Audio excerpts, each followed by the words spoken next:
Military delegations from Turkey, Russia and Ukraine are expected to meet with a United Nations delegation in Istanbul today to find ways to export Ukrainian grain safely to global markets.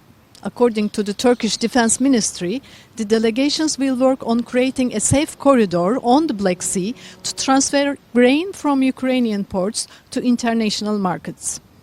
The meeting comes at a time when global food prices have soared, with growing concerns about food shortages due to the prolonged crisis in Ukraine.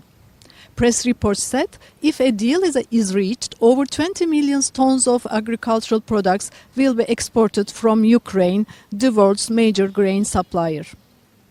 Turkey has long been playing a mediation role, seeking ways to establish a mechanism that will allow Ukraine to export its grain and prevent a food crisis.